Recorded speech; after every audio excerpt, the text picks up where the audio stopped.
fiction, science fiction, horror, fantasy, crime, LGBT, thriller. You have now entered the House of Mystery with your hosts, Eric Shapiro, David North Martino, John Copenhaver, and Al Warren. Heard on KCAA 106.5 FM Los Angeles, 102.3 FM Riverside, and 105.0 AM Palm Springs. Now, he's got a book out called The Bothell Hell House, Poltergeist of Washington State. And this is version 2.0, so he's got some updates. We'll talk about that. And we'll talk about his story. Very, very interesting. So, Keith Linder, welcome to the show. Hey, guys. Good morning, and thanks for having me here. Thanks. It's a pleasure.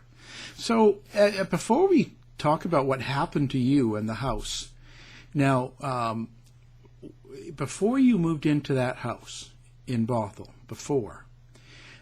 what was your feelings on ghosts and poltergeist and paranormal and stuff? How did you stand on it before all this happened? That's a good question.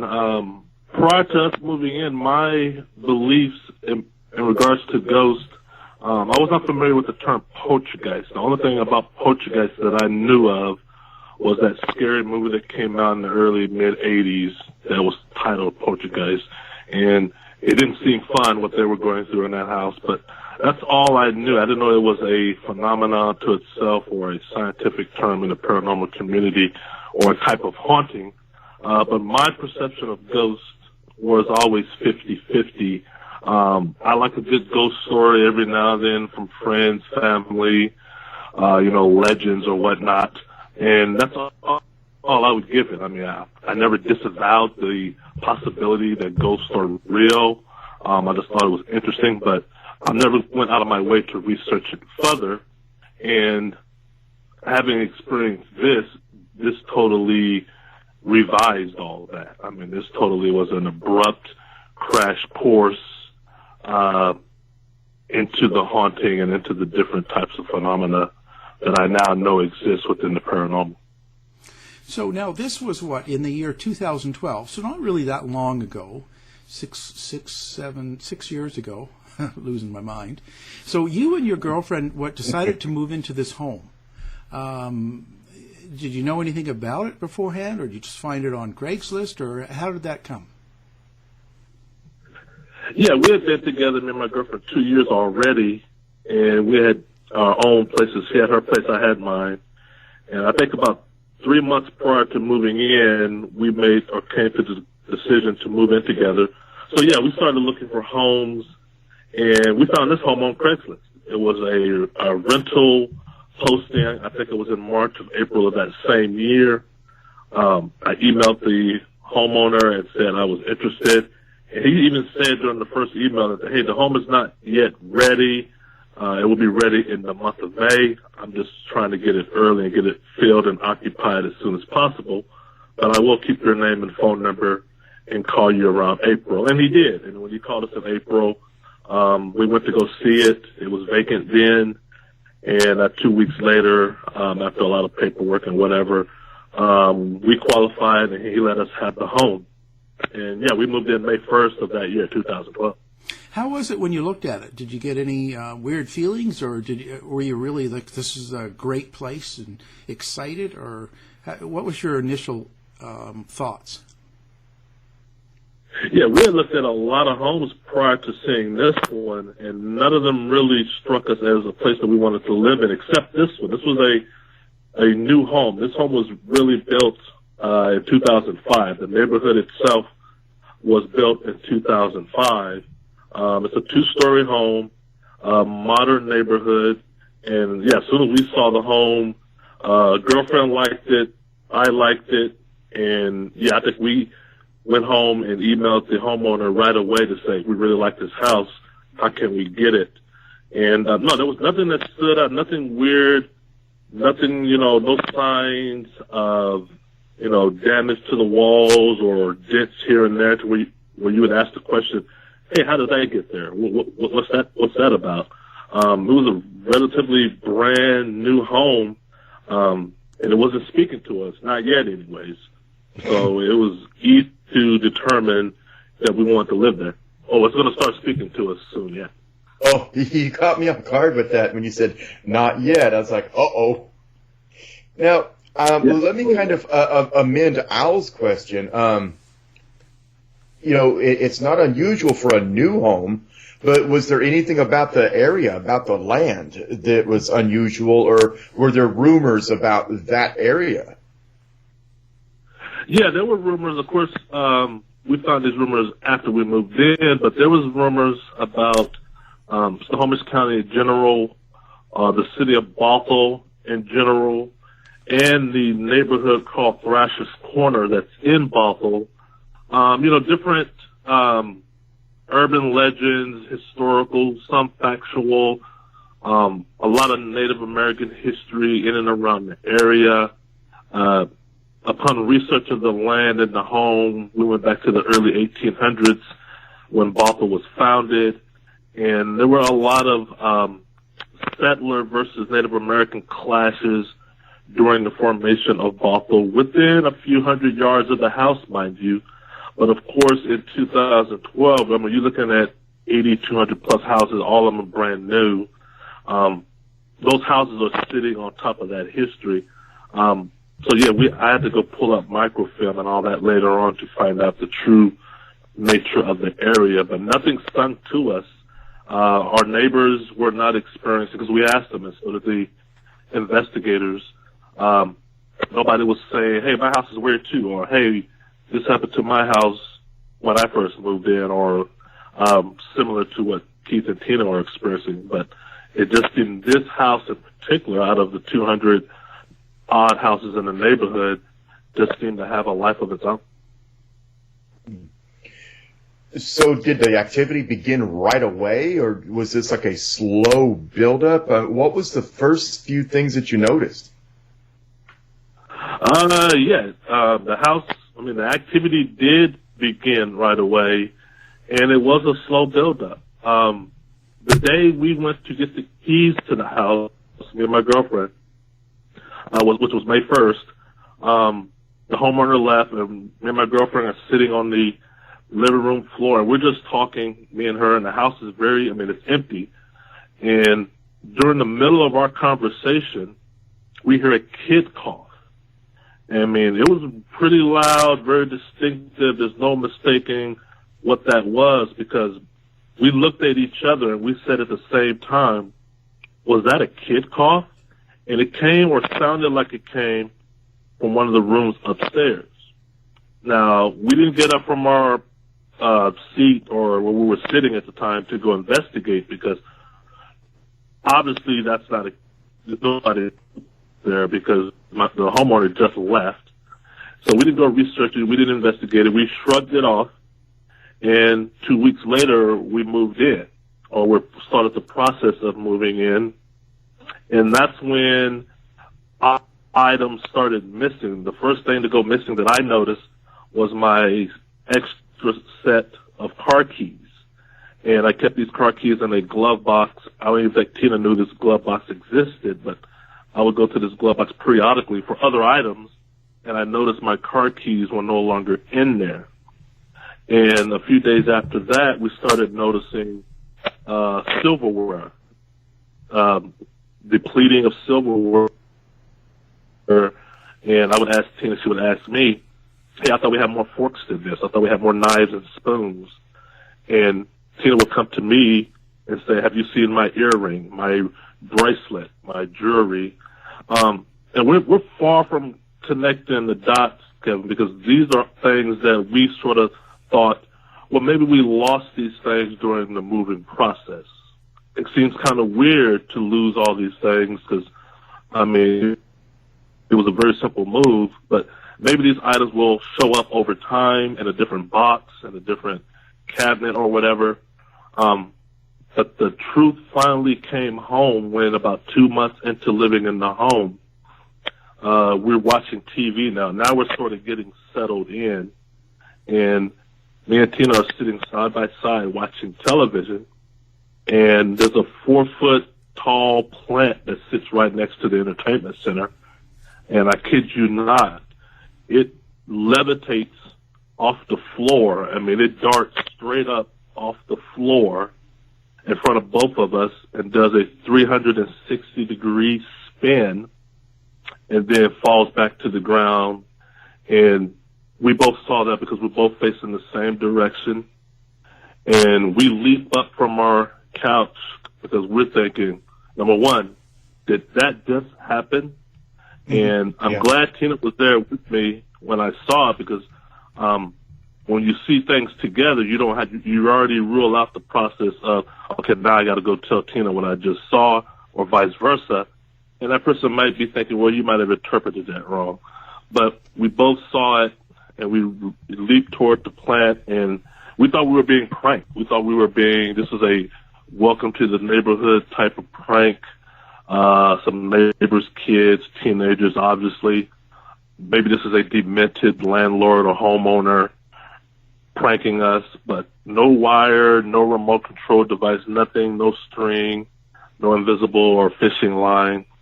And then that's when I said right then and there to Tina, I think our house is haunted.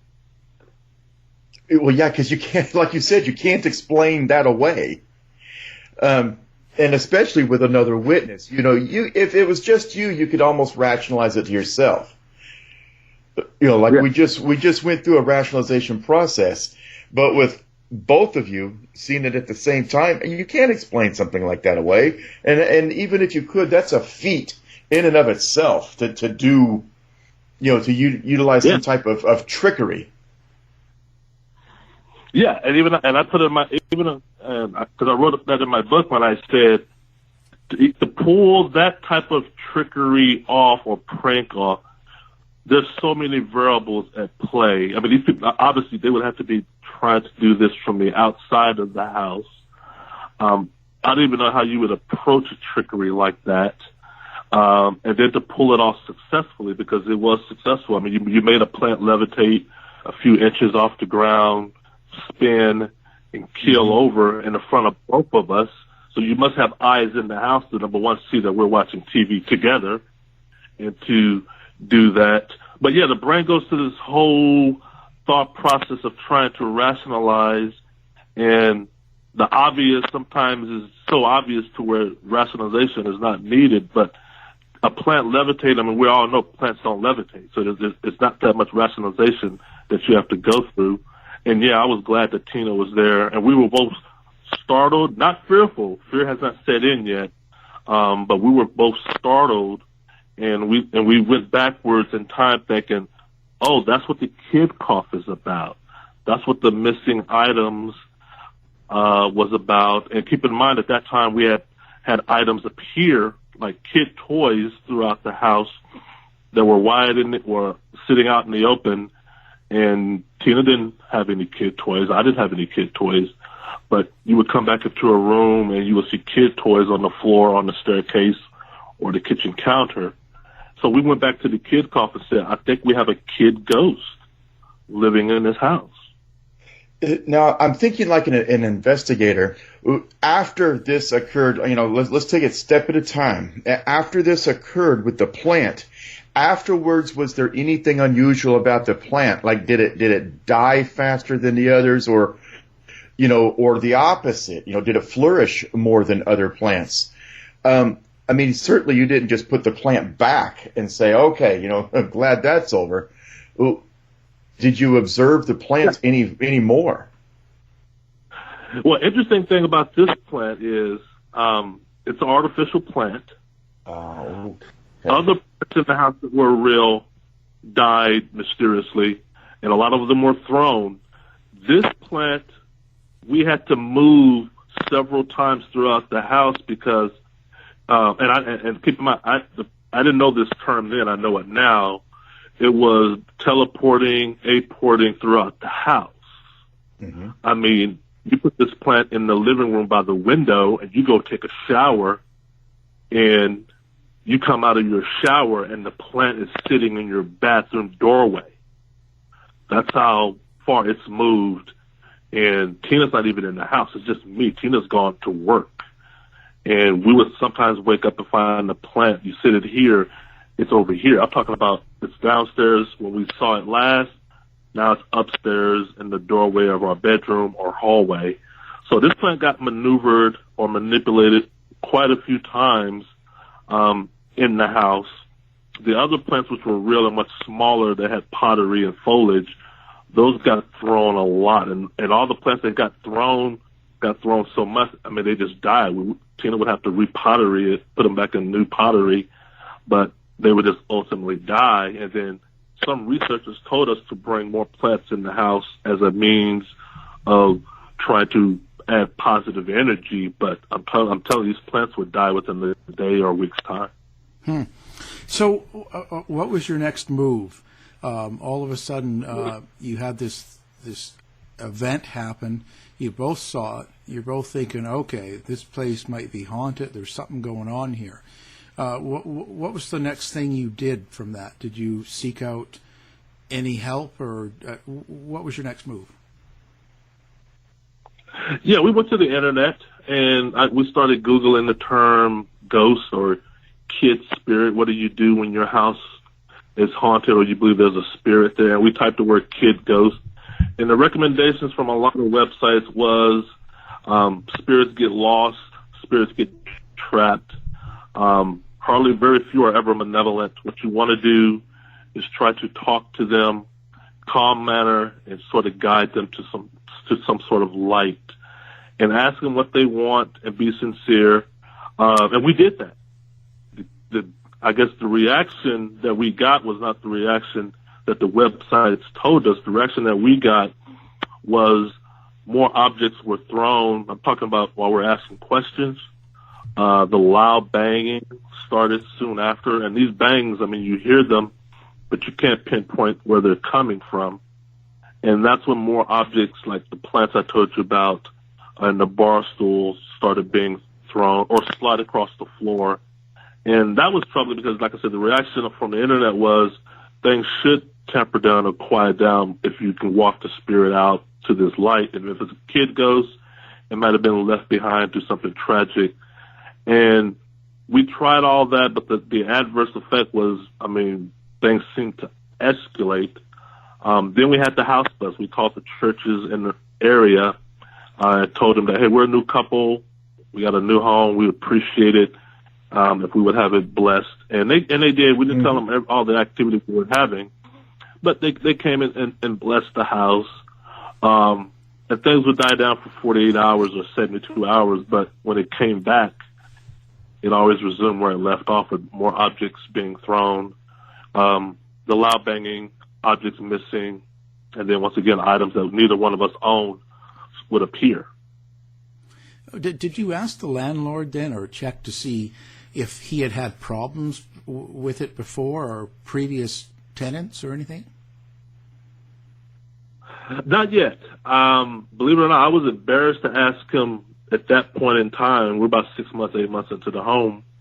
I didn't really have much data to give him to except to say, I mean, for me and Tina, we were thinking, well, if we tell this landlord we got items flying or debris flying, he might think we're crazy and think, you know, who are these guys living in my house now? I did finally ask him in 2014 because the activity did subside all of 2013. There was a point in time where we had zero activity, and that was all of 2013. When it came back in March of 2014, and let me tell you, the activity that we experienced and witnessed in 2014 makes what we saw in 2012 pale in comparison. I mean, there's no even, the activity in 2012 couldn't even hold a candle to what we saw in 2014 because they came back with full force, of vengeance, and the gloves had really come off. We're not playing with you guys anymore. We're back. We're in effect.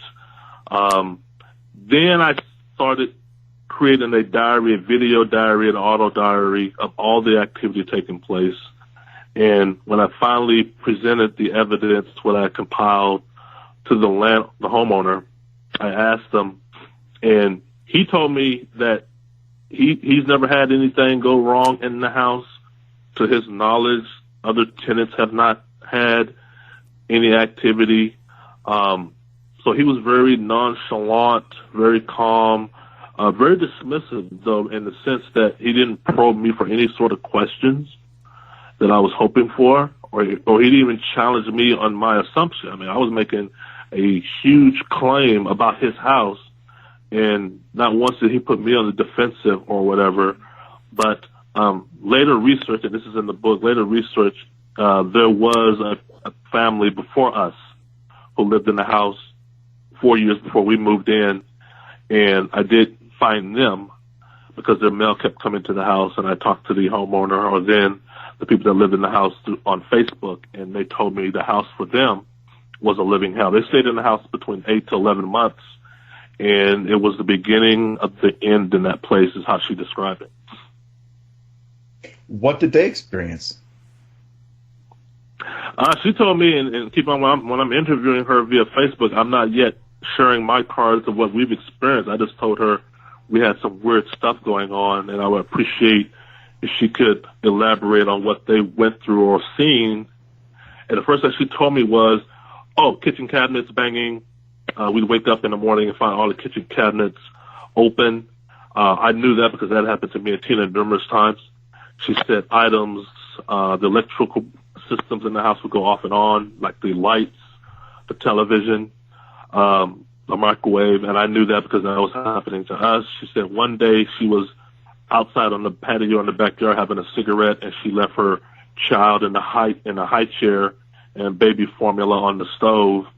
And these are her words, not mine. She said right before she was about to turn and go back into the house, the sliding door slammed shut and closed on her and locked. And she had to use a rock outside. It was a rock or something that she had to use to break into her own house through the sliding door because the door slid and locked itself. And she was scared and worried because her baby was crying and there was formula on the stove. So she told me that. She told me about her son who reported, seeing shadow figures out the corner of his eye. They have a nanny. The nanny would often tell them while both husband and wife were away on business that of the loud footsteps in the night, the loud banging, and then the kitchen cabinets. So all that I knew had to be true because we had experienced all of that and more. She did not put it, or I guess point to spirits or poltergeist or anything. They just moved. They moved, no questions asked. But she said there was always a bad vibe about the house. She did admit to being suicidal. She tried to commit suicide 4 times in the house during the course of this activity. And she always felt that it was the house that was the root cause of all of that. And she blamed the house for destroying her and her husband's marriage. Wow. Well, did you talk to any of the neighbors or let them know what was going on, or did any of the neighbors have the same sort of problem? Yeah. Well, when I guess the cat was out the bag was April of 2014. We had so much activity, me and Tina, to where, we were almost literally running out the house screaming. That day was a bad day. So we had found a paranormal team in Seattle, and they had said they would come over. We was having activity, and they came over within a few hours. And when they got there, they pulled up in their paranormal trucks and vans. And on their vans is, unbelievable, the name of their paranormal organization. So the cat was out the bag. Neighbors are seeing all these vans pull up with the word paranormal and a ghost icon up there. So neighbors would come out and sit on their porch and be like, what's going on at Keith's house? And then the paranormal researchers would knock on their doors and with clipboards in hand and ask them. The interesting thing about the family that lived to the right of me, the husband and wife that lived to the right of me, was they have a dog. And, everybody knows people walk their dogs in the neighborhood and you got to go past people's houses or whatever. the neighbors said, without first knowing how haunted our house was, is their dog does not go or refuses to go on the inside of their house on the wing that's closest to our house. So the left wing of their house, they have a 2-story house.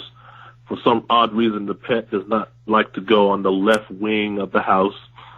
No dog in that neighborhood, multiple neighbors have told me, no dog in that neighborhood would ever try to attempt to poop in our lawn or sidewalk grass area. And that was very interesting. But well, that's a good thing. Nobody so there is a benefit to it. That was positive. That I put in the favor of, if you're going to find one silver lining out of this, that's good. So that I kept the animals at bay. But people always, and going back to when we first moved in, and like I said, you don't realize this stuff on day one, but I remember we were outside moving my furniture, and me and my guy friends, and a neighbor from across the street, there's always one guy in the whole neighborhood or female that watches everybody's houses and knows sort of the history from an outside point of view. So he comes waltzing over, he's got a beer in his hand, he's like, hey, my name is da-da-da-da-da, and I see you guys are moving in. Congratulations, welcome to the neighborhood. And then he's like, you know what? It's interesting. Nobody stays in that house long.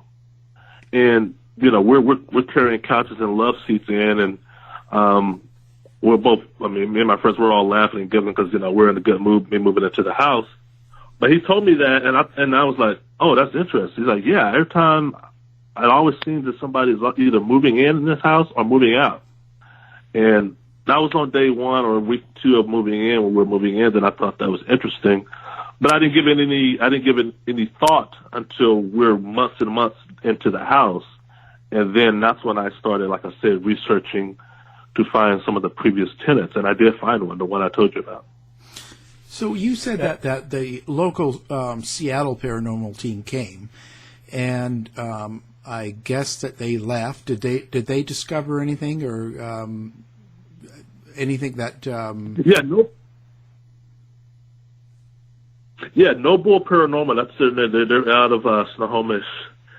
We found them, and they investigated the house for 11 hours that day. Interesting, the things that they found were, and they were able to document or video record, I guess.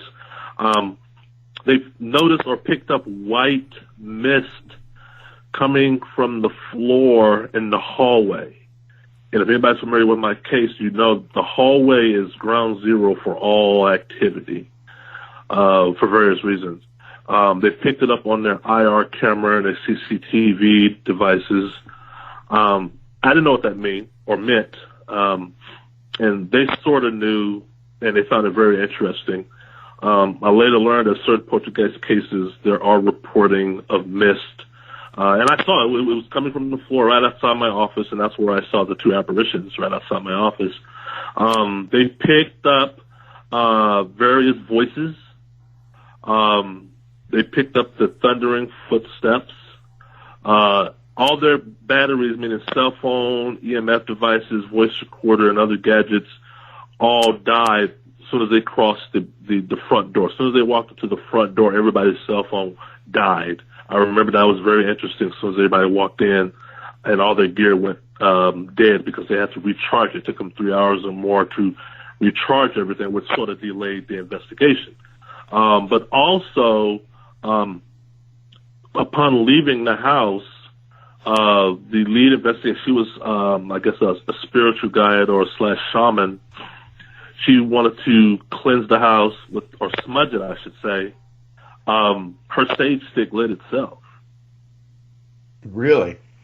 I did notice that in photographs that there's a lot of burning going on.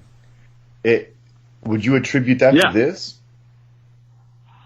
By burn, there was a lot of objects caught fire in that house, be it spontaneously or whatever, or with no heat agent or source agent. But me and Tina have seen objects catch on fire, and nobody's within inches of that item. 3 Bibles caught fire in the home.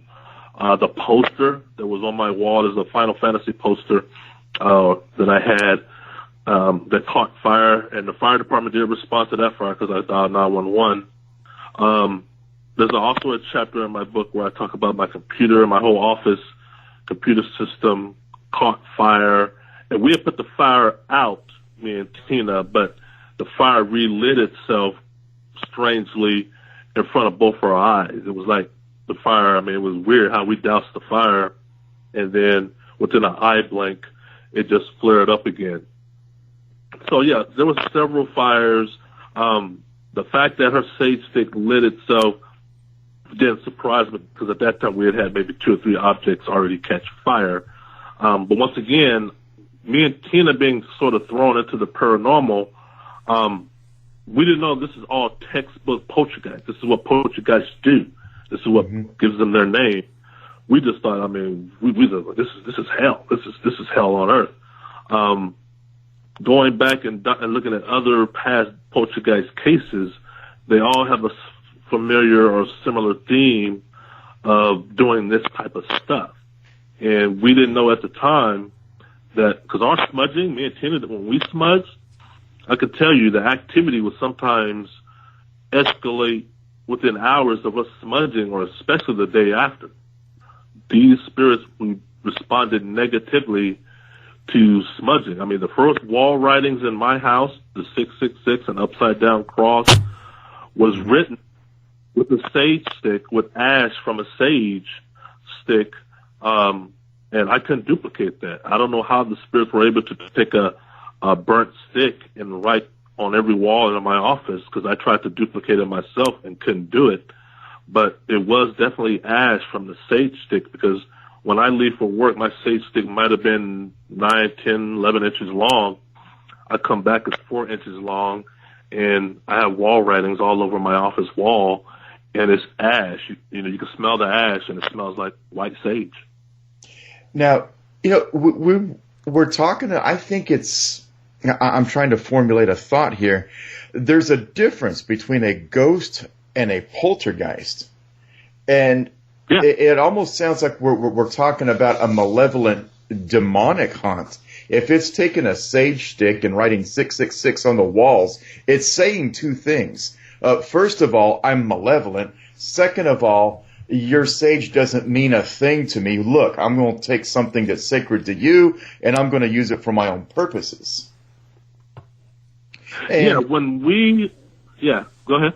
And now a poltergeist generally, and I don't know if this is what the paranormal group said or not. I don't know what their theories are, but generally a poltergeist is self-generated by the agent themselves, usually through high psychic energy or, you know, uncontrolled emotional energies that are going out into the atmosphere and formulating into this, almost like a thought form.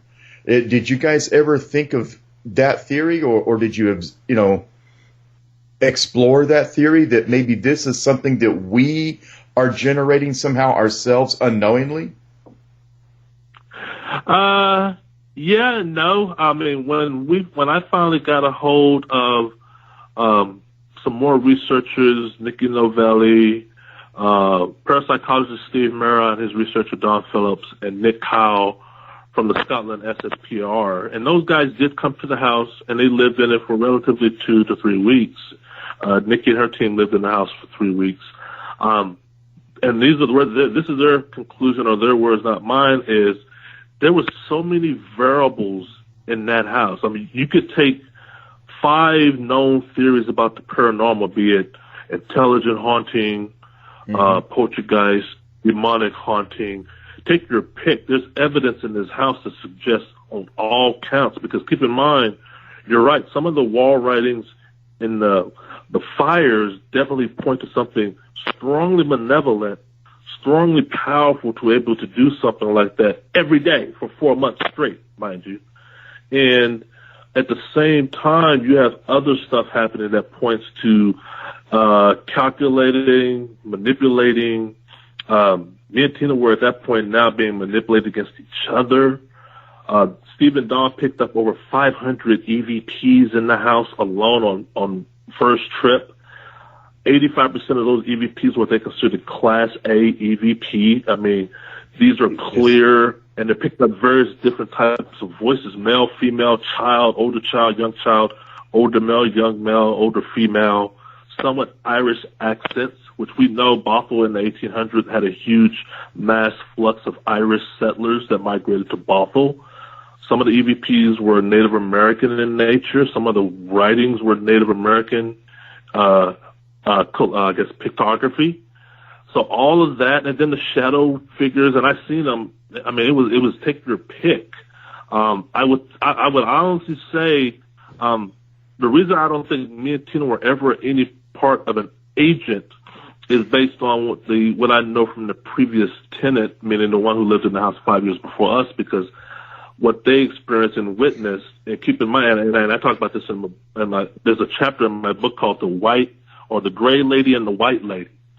Now, these two apparitions that I saw right outside my office doorway. And Kevin, you might appreciate this. The apparitions themselves looked identical to the previous tenant. I'm talking about the mother. Okay? Now, the mother is alive, living in Yakima at the time, and she told me the house was a hell for them. She was suicidal. They had all kind of things going on in the house: abuse, domestic abuse, depression, you name it. They had it. Her son was very sick. He developed meningitis mysteriously in the house. He had autism. He spoke of seeing shadowy figures. And I'm seeing this apparition, and the more I see this apparition in my house, I'm like, I know that face. I can't pinpoint it yet, but I know that face. And then finally one day I was chatting with the previous tenant, a video chat again on Facebook, and I'm like, that's her. And I don't know how her imprint got frozen or whatever, but there are theories out there in various books, once again, Poltergeist or whatever, that talk about a crisis apparition. I guess that's a term to use, is a crisis apparition. And yeah, the first time I saw the gray lady, she turned off my light and took off running down the hallway. She literally did. I heard the click. I saw her standing in the doorway. It looked like the previous tenant. The second time I saw her would be almost 2 years later. This time she's walking in the hallway, and she's white now. And none of these apparitions are translucent. They're all full-bodied, mind you. And she's walking, but she's not making eye contact. And she's holding something, but I can't make out what she's holding. And it's almost like watching a film or a movie, because there's no interaction like there was with the gray lady, but there's rustling sounds, like a leaves or paper rustling as she's walking. I heard the rustling before she passed my, I guess, a line of sight. And that's what made me turn toward the doorway. She turned the corner, and there she was. And you see her, you hear the rustling, and she goes into the room to the right of me. And as soon as she goes into that room, the rustling stops. And once again, that characteristic of rustling noises has been attributed to malevolent hauntings. Once more, I guess the rectory or the Borley Rectory House spoke of that a lot. But it was all fascinating. And Steve, I mean, every researcher that came to the house answered a few questions, but everybody leaves having more questions than answers, because it was just a treasure trove of, okay, this is running smack dab into this theory, because you're right. Where's the agent here? Majority of the activity that me and Tina had in the house, we were not even in the home. We're at work. I'm at my job, she's at her job. We come home, and it looked like Hurricane Sandy had just ran through our house. Now, I'm high-centered on something that you said early on in the interview, and I kept meaning to come back to this. When I can understand objects going missing. That's fairly common in some haunts and types of haunts. But you had objects appearing, children's toys out of nowhere. Yeah, and let me tell you a good story or a good event. One day, I mean, there's a kitchen drawer in our kitchen, and this drawer now we turned into a silverware. Which is where we put our silverware. One day I go into the kitchen to retrieve silverware out this drawer. As soon as I open it, a woman's been in the house months by then, maybe 3 or 4 months. I open up this drawer to retrieve a silverware, and all these envelopes start piling out. I mean, it was almost, just piling out envelopes after envelopes after envelopes. It was stuffed. I mean, the drawer was stuffed. And I'm like, where did all this come from? I'm like, when did we turn this drawer into a place where we put our mail? But I looked at the envelopes, and the dates are 3-4 years before we even moved in. And the names on the envelopes are people who lived in the house. It's got the right address. It's got the names of people who lived into the house years before we moved in. But there's no way these envelopes were here when we first got here. There's no way, because number one, we would have noticed them already. And it was not one envelope. I'm talking about 20 to 30 of them. And it just started piling out. And I would look at them, and Tina, and we look at, thank God, because there's timestamps on them, postage timestamps. And we're looking at the dates, April, May, 2007, 2008, 2009, 2011, different home tenants' names. And I've had stuff missed. There's stuff to this day that I have never gotten back. I've lost bills, I've lost credit cards, wallets, car keys, several times car keys, car fobs, Tina's jewelry. I have to believe these items are somewhere, and they may be appearing in other people's homes right now. They might be appearing in other people's homes throughout the world. And I'm talking about Poltergeist, because these items that we found, they're not ours. The kid toys, I mean, some of these kid toys, mind you, are dated. These are old toys. These are not toys that you would normally find in the last 4 or 5, 6 years. I mean, we're finding toys. I'm finding Hot Wheel cars that go back to the 70s, to the 60s, a whole bunch of stuff, a book, other items, and they're out in the open for you to see, like the spirits want you to see them, and it makes no sense. I mean, yeah, and that, to me, was more fascinating than our stuff disappearing, because, it's only me and Tina living in the home. Now, two obvious questions. Did you ever install cameras and try to observe this for yourself? And why didn't Zach and his crew, why didn't they find anything? Did they come during 2013? Yeah, that's a good question. So, one of the things, because I'm an IT professional, and when the activity came back in 2014, I was advised by some paranormal teams and by my own curiosity, because there was a fascination level within myself, to try to capture this phenomena on video camera, because I have to tell people, and people want to see things on video or photo just to substantiate. Well, so I put cameras in every room, every house, and these are motion detect IR cameras that alert, that will send email to my inbox or whoever's inbox when motion or sound are detected. And they did. They sent me a lot of stuff. I was able to know when my house was being attacked. There's several chapters in my book that go through this long, lengthy process of getting mass emails. I'm at work, and all of a sudden my phone is blowing up. I look in, and my house is being destroyed in real time. The cameras were there, and that's how I was able to build up a huge database of capturing some of the photos I sent you the other day, and putting a lot of it on YouTube and Facebook and other websites. But keep in mind, I'm also doing something that the spirits love, and I didn't notice at the time, is I'm giving them an enormous amount of attention. I'm giving them more electronic devices to play with, to control, and to manipulate. And I can tell you this, the spirits say, well, Keith, if you're going to bring in the cameras, then that's fine, but it's going to be our rules. We're going to control what you see and don't see. Keep in mind, they started unplugging some cameras, turning some cameras around, upside down. Some cameras went missing. Some cameras were thrown or destroyed. I'm talking about to the brinks of powder. They start manipulating within the Wi-Fi, within the router, within the MAC addresses. All of that, and they started escalating the other activities in the house, because every camera that they stole or broke and took, guess what I did, not knowing that was a good thing to do, is I went out and bought more cameras. So now it's a cat and mouse game.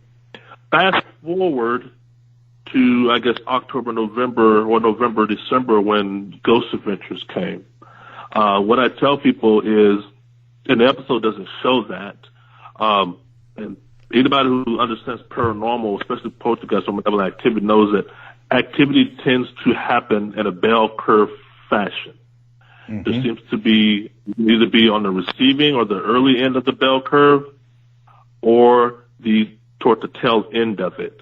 Ghost Adventures arrived at the tail end of the bell curve because at the very top of the bell curve, we're screaming, "We need help! We need help! We need help!"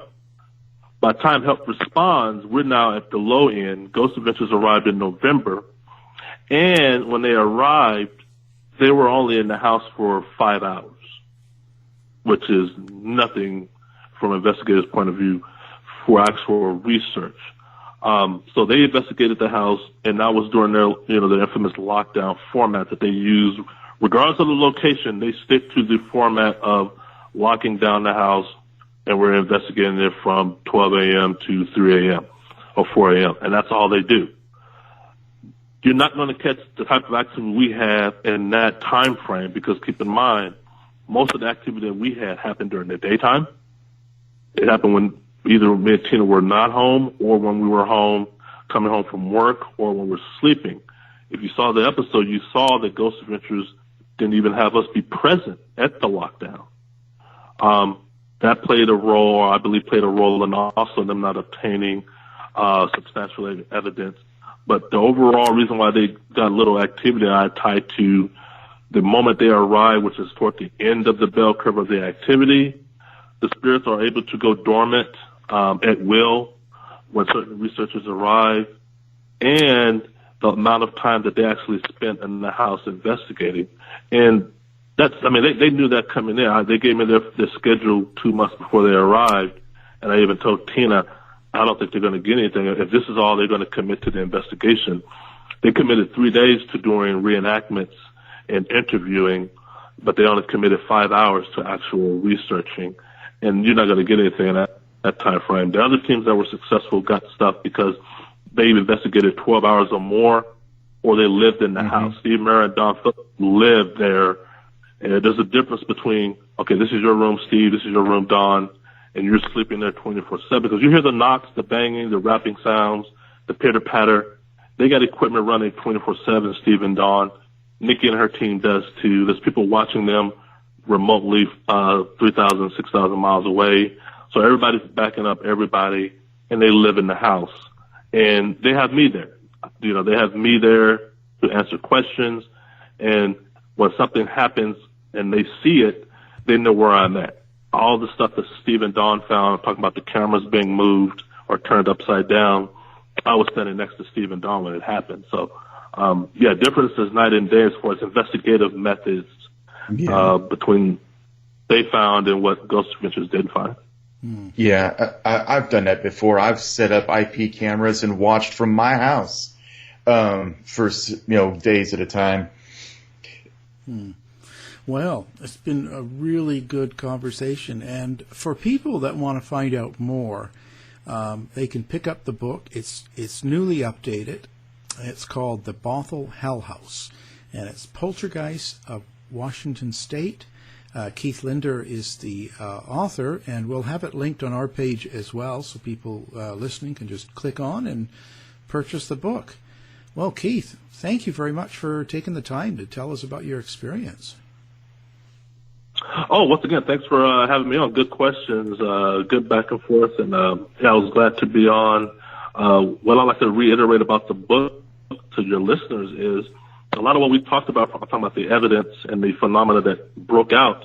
The reason the book is called 2.0 is because there's a lot of video and audio links to a lot of the EVP and to a lot of the phenomena. The reader's going to really enjoy being able to click on those and actually see the evidence that teams found, not me. Most of these are what the teams found that they substantiated and are classifying as evidence. So, by all means, listen to the EVPs, digest all that, comb through it, and go to the websites and judge for yourself and understand that the case is still officially open. And, there's a lot of good stuff in there. To find out more about our show, guests, or to listen to past shows from our archive, please go to www.houseofmysteryradio.com. Show's over for now. Was it as good for you as it was for me? Well, good night. This has been a production of Something Weird Media. I'll be back.